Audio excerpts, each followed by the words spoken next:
think there is no doubt as to that," said Dr. Bender.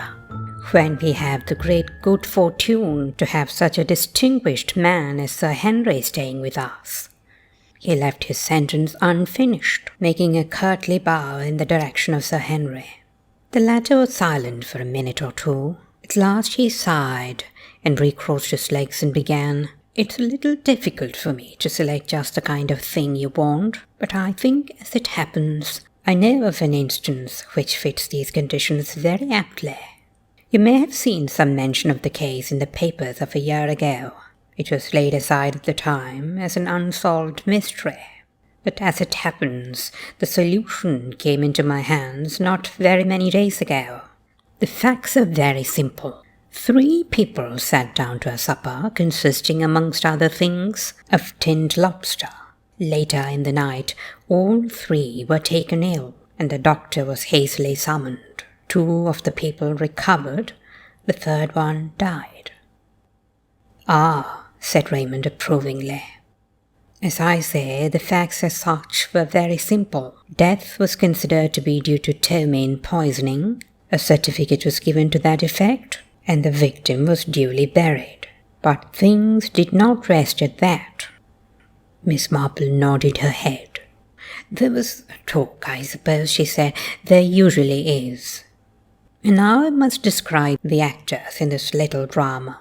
I'll call the husband and wife Mr. and Mrs. Jones, and the wife's companion Miss Clark. Mr. Jones was a traveller for a firm of manufacturing chemists. He was a good-looking man in a kind of coarse, florid way, aged about 50. His wife was a rather commonplace woman of about 45. The companion, Miss Clark, was a woman of 60, a stout, cheery woman with a beaming rubicund face. None of them, you might say, very interesting. Now the beginning of the troubles arose in a very curious way. Mr. Jones had been staying the previous night at a small commercial hotel in Birmingham. It happened that the blotting paper in the blotting book had been put in fresh that day, and the chambermaid, having apparently nothing better to do, amused herself by studying the blotter in the mirror just after Mr. Jones had been writing a letter there. A few days later, there was a report in the papers of the death of Mrs. Jones as the result of eating tinned lobster, and the chambermaid then imparted to her fellow servants the words she had deciphered on the blotting pad. They were as follows: "Entirely dependent on my wife. When she's dead, I will. Hundreds and thousands." You may remember that there had recently been a case of a wife being poisoned by a husband. It needed very little to fire the imagination of these maids. Mr. Jones had planned to do away with his wife and inherit hundreds of thousands of pounds. As it happened, one of the maids had relations living in the small market town where the Joneses resided. She wrote to them, and they in return wrote to her. Mr. Jones, it seemed, had been very attentive to the local doctor's daughter, a good-looking young woman of 33. Scandal began to hum. The Home Secretary was petitioned. Numerous anonymous letters poured into Scotland Yard, all accusing Mr. Jones of having murdered his wife. Now, I may say that not for one moment did we think there was anything in it except idle village talk and gossip. Nevertheless, to quiet public opinion, an exhumation order was granted. It was one of these cases of popular superstition based on nothing solid whatever, which proved to be so surprisingly justified. As a result of the autopsy, sufficient arsenic was found to make it quite clear that the deceased lady had died of arsenical poisoning. It was for Scotland Yard working with the local authorities to prove how the arsenic had been administered and by whom.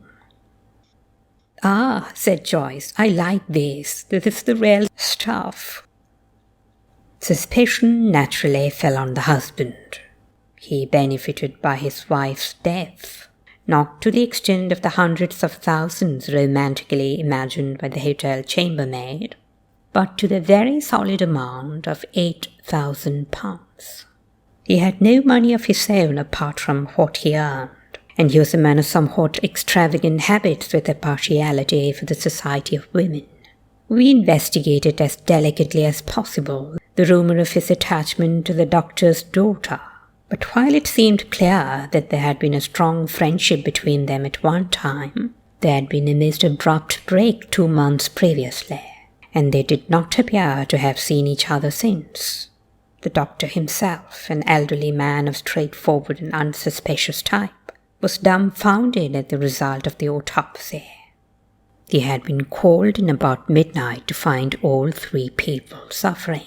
He had realized immediately the serious condition of Mrs. Jones, and had sent back to his dispensary for some opium pills to allay the pain.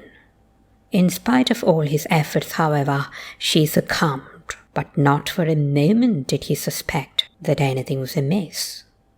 He was convinced that her death was due to a form of botulism. Supper that night had consisted of tinned lobster and salad, trifle and bread and cheese. Unfortunately, none of the lobster remained. It had all been eaten and the tin thrown away. He had interrogated the young maid, Gladys Lynch. She was terribly upset, very tearful and agitated, and he found it hard to get her to keep to the point.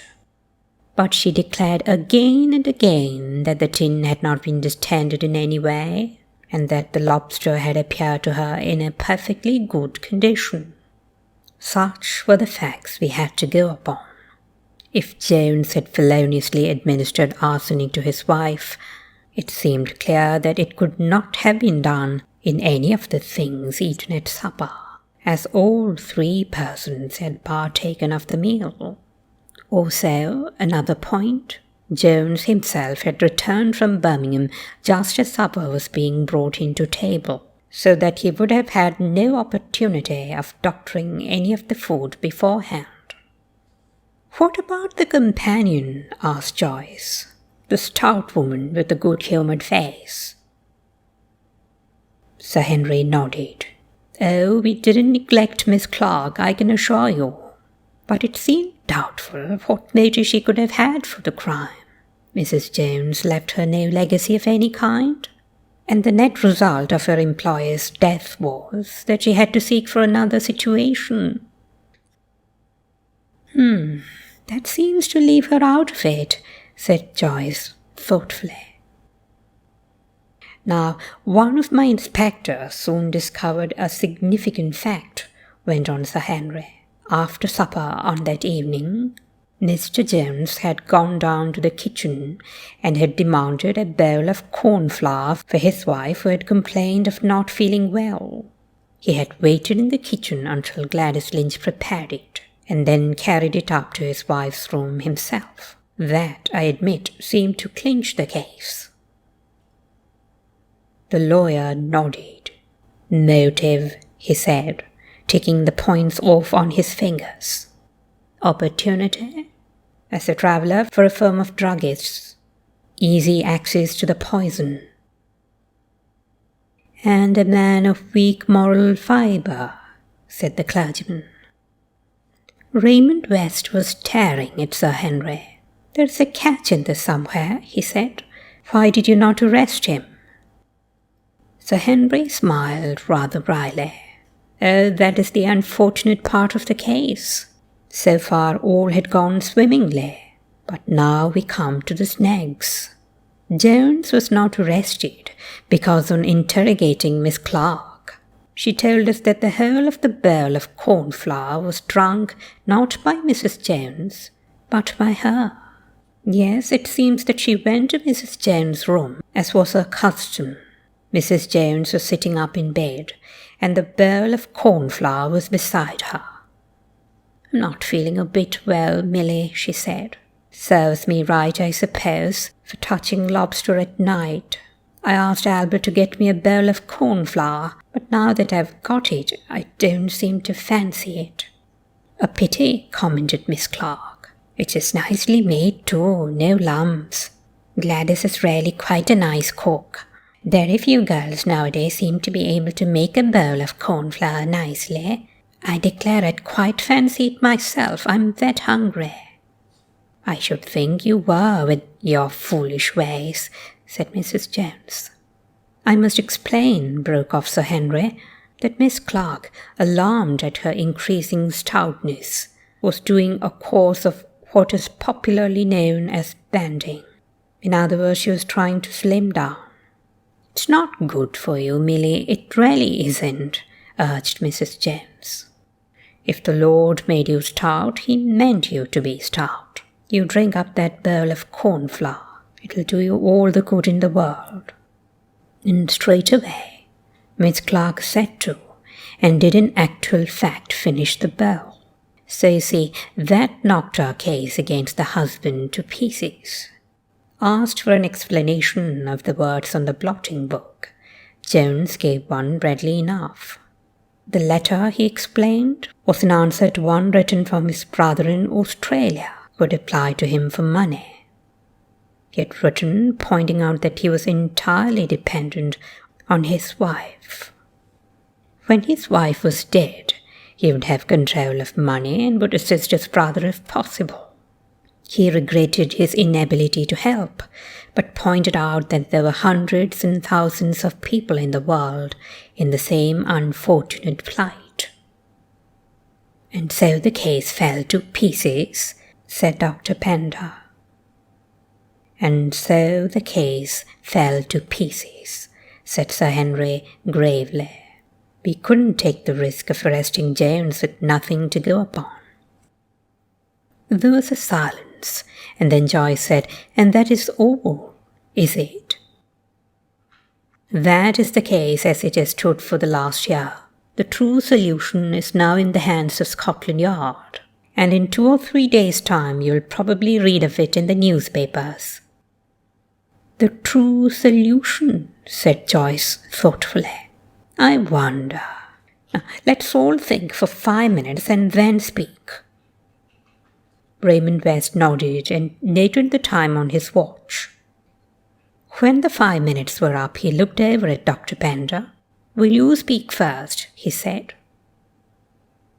The old man shook his head. "I confess," he said, "that I'm utterly baffled. I can but think that the husband in some way must be the guilty party, but how he did it I cannot imagine. I can only suggest that he must have given her the poison in some way that has not yet been discovered, although how in that case it should have come to light after all this time I cannot imagine." "Joyce?" "The companion," said Joyce decidedly. "The companion every time. How do we know what motive she may have had? Just because she was old and stout and ugly, it doesn't follow that she wasn't in love with Jones herself. She may have hated the wife for some other reason. Think of being a companion. Always having to be pleasant and agree and stifle yourself and bottle yourself up. One day she couldn't bear it any longer and then she killed her. Oh, she probably put the arsenic in the bowl of cornflour, and all that story about eating it herself is a lie." "Mr. Petherick?"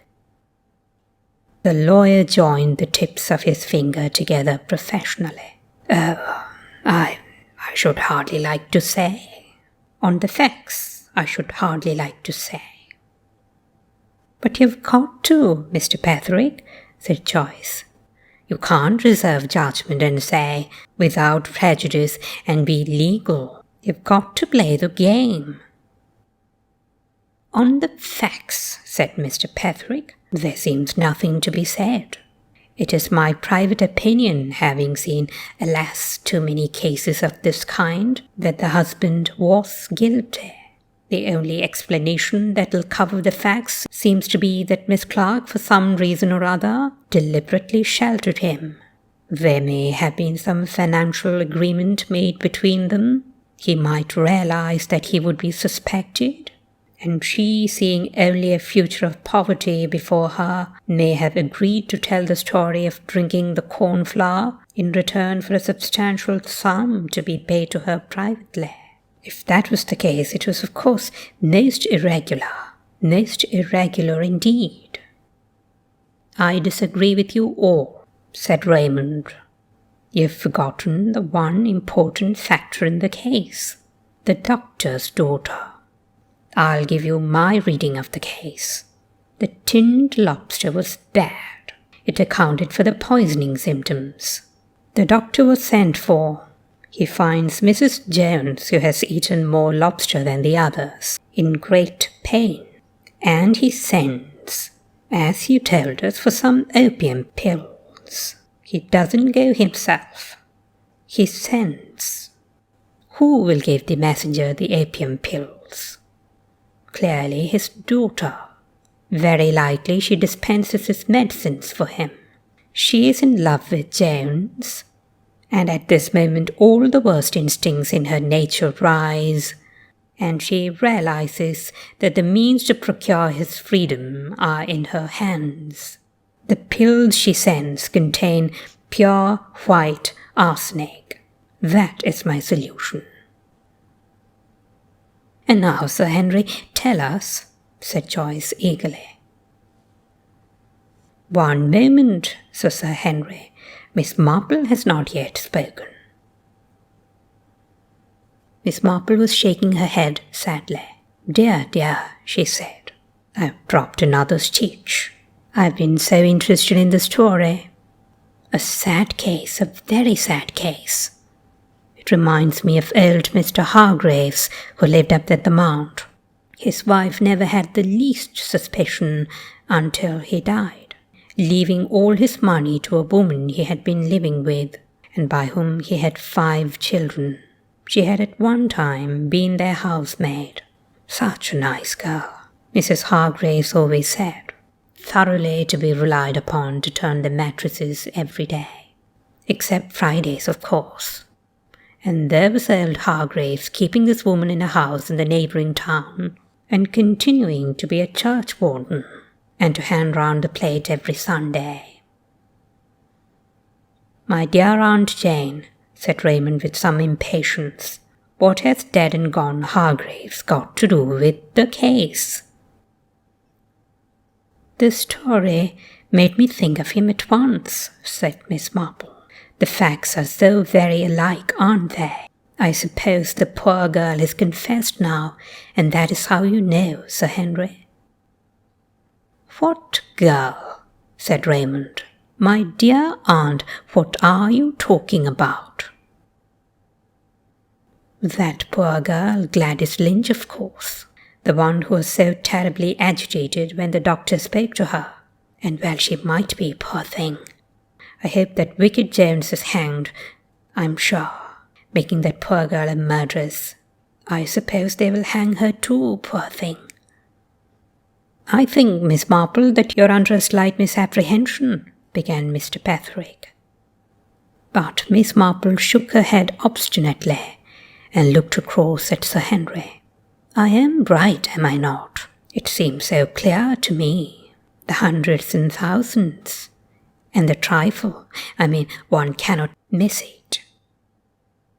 What about the trifle and the hundreds and thousands? Cried Raymond. His aunt turned to him. Cooks nearly always put hundreds and thousands on trifle, dear, she said. Those little pink and white sugar things. Of course, when I heard they had trifle for supper, and that the husband had been writing to someone about hundreds and thousands, I naturally connected the two things together. That is where the arsenic was. In the hundreds and thousands. He left it with the girl and told her to put it on the trifle. But that is impossible, said Joyce quickly. They all ate the trifle. Oh, no, said Miss Marple. The companion was banting, you remember. You never eat anything like trifle if you're banting. And I expect Jones just scraped the hundreds and thousands off his share and left them at the side of his plate. It was a clever idea, but a very wicked one. The eyes of the others were all fixed upon Sir Henry. "It is a very curious thing," he said slowly, "but Miss Marple happens to have hit upon the truth.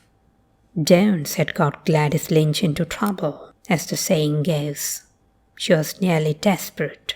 He wanted his wife out of the way and promised to marry Gladys when his wife was dead. He doctored the hundreds and thousands and gave them to her with instructions how to use them. Gladys Lynch died a week ago. Her child died at birth, and Jones had deserted her for another woman. When she was dying, she confessed the truth." There was a few moments' silence, and then Raymond said, "Well, Aunt Jane, this is one up to you. I can't think how on earth you managed to hit upon the truth. I should never have thought of the little maid in the kitchen being connected with the case." "No, dear," said Miss Marple, "but you don't know as much of life as I do. A man of that Jones type, coarse and jovial. As soon as I heard there was a pretty young girl in the house, I felt sure he would not have left her alone. It's all very distressing and painful, and not a very nice thing to talk about. I can't tell you the shock it was to Mrs. Hargraves, and the 9 days' wonder in the village."